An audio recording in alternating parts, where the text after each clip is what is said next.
नमस्कार। क्या बोलती पब्लिक, मजे में ना? हाँ, आज भी ना कुछ लोगों की ऐसी सोच है कि लड़का सब कुछ होता है और लड़की एक बोझ। तो ऐसी कुछ कहानी लेके पुणे से आ रही है हमारे पास रीटा। देखते उनकी क्या कहानी है। भाव, मैं एक बिजनेस फैमिली से आती हूँ और एक प्रिंटिंग बिजनेस का यूनिट है हमारा। मेरे दादाजी ने 1955 में ये बिजनेस स्टार्ट किया था और मेरे पापा ने 1982 में टेक ओवर किया और उसी बिजनेस को मैंने और मेरे छोटे भाई रमन ने आगे संभाला। तो आपका भाई आपसे कितना छोटा है? भाव 2 साल छोटा है। अच्छा जी, बताइए फिर बिजनेस कैसा चल रहा है आपका? बिजनेस तो अच्छा चल रहा है, पर भाव तकलीफ ये है कि 12 साल तक मैंने दिन रात उस कंपनी को दिया, एक मुकाम तक खड़ा किया और मेरे पिताजी है कि वो हम दोनों में बहुत भेदभाव करते हैं। कितना वैल्यू है आपकी कंपनी का? भाव 10 करोड़। क्या भेदभाव करते? जैसे कि उनके हिसाब से मैं लड़की हूं तो मुझे कम मिलना चाहिए और सोसाइटी को दिखा भी सकते हैं वो कि मैंने अपनी बेटी को दिया है परसेंट, और अपने बेटे की तरफदारी ज्यादा करके वो अपने बेटे को 90% देना चाहते हैं। तो जो रेशो है वो है 90% मेरे भाई के लिए और 10% मेरे लिए।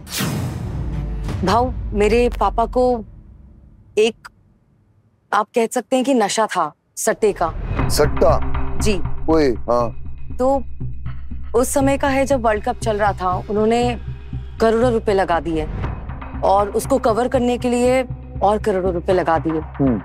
फिर जब कुछ नहीं हुआ तो घर गिरवी रख दिया और इतनी नौबत आ गई कि हम शायद सड़क पर रह के भीख मांगते। उस समय मैंने उस बिजनेस को संभाला और 2 साल में नो प्रॉफिट नो लॉस में खड़ा किया और आज आप जान ही रहे उस कंपनी की जो कीमत है वो है 10 करोड़। तो रीटा जी, मुझे एक बात बताइए कि आपका भाई इस बारे में क्या बोलता है फिर?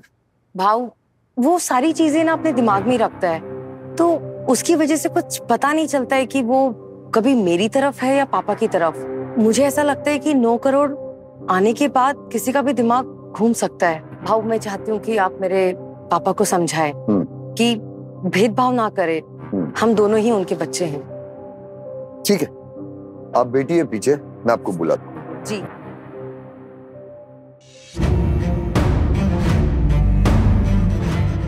क्या बात है राकेश जी, इतना गुस्सा किस चीज का? भाऊ, मैं आपको बता रहा हूँ कि आप वन साइडेड स्टोरी मत सुनिए, सबको सुनिए, सबको पूछिए, तभी आपको रियल बात का पता चलेगा। तो फिर फोकट में शानापंती क्यों कर रहे आप?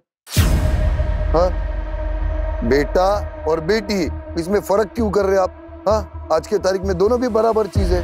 फर्क इसलिए कर रहा हूँ क्योंकि फर्क होता है बेटा। क्या बात में से फर्क कर रहे हो यार? क्या फर्क होता है? हाँ? जब साला सट्टा खेल के ना अपना घर गिरवी रखा था ना, तब फर्क नहीं समझ में आया बेटे में और लड़की में तुम्हारे? हाँ? जब पूरा बर्बाद हो गया, पूरा फैक्ट्री तेरा लॉस में गया, तब समझ में नहीं आया क्या?